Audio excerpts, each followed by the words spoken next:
CENI, pas de charrue avant les buffles, d'abord les réformes.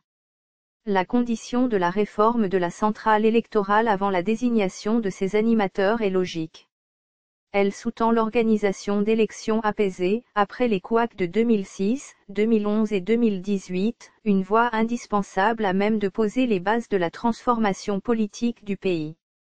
Et c'est le peuple qui gagnerait en choisissant une nouvelle race de ses représentants, réellement élus et capables de synchroniser les défis socio-économiques, sécuritaires, etc., par des législations adaptées et suivies dans leurs applications.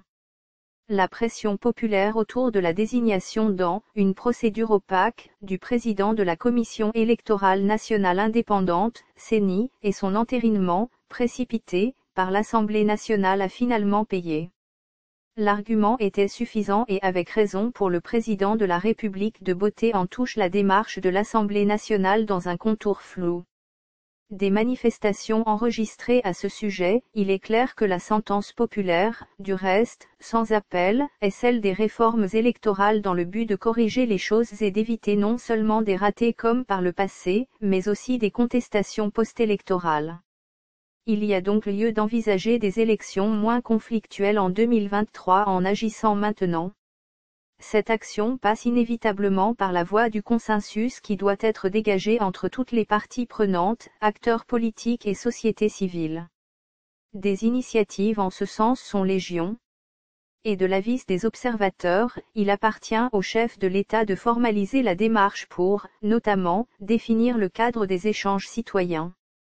Réforme électorale, catalyseur du changement politique. Après donc l'épisode d'une désignation qualifiée de frauduleuse du président de la CENI, l'heure n'est plus aux nouvelles tractations destinées à choisir des animateurs.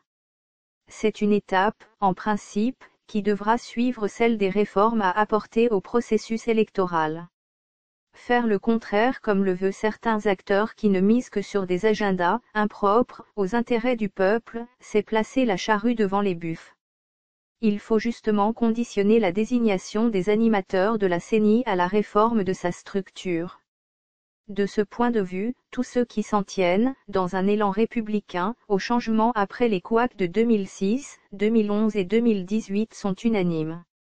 Et même si chacun d'eux s'exprime en des termes différents, le soubassement reste le même, les réformes électorales à même de poser les bases de la transformation politique du pays avec, notamment, des représentants du peuple réellement élus et qui n'auront que comme autorité morale, le souverain primaire.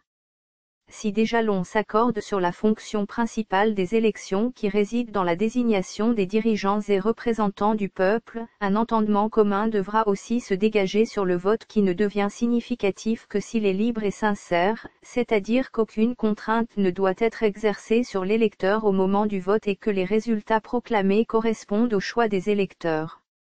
Il est donc évident qu'avec un processus électoral retouché pour améliorer les ratés d'hier, ni le FCC, ni CAC ou encore moins la MUCA perdraient.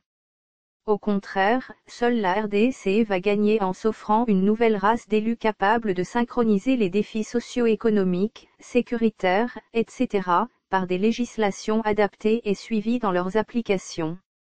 Pichou Mulimba. Le potentiel /MCP, via mediacongo.net. 443 suivent la conversation 4 commentaires, S. Source, via mediacongo.net.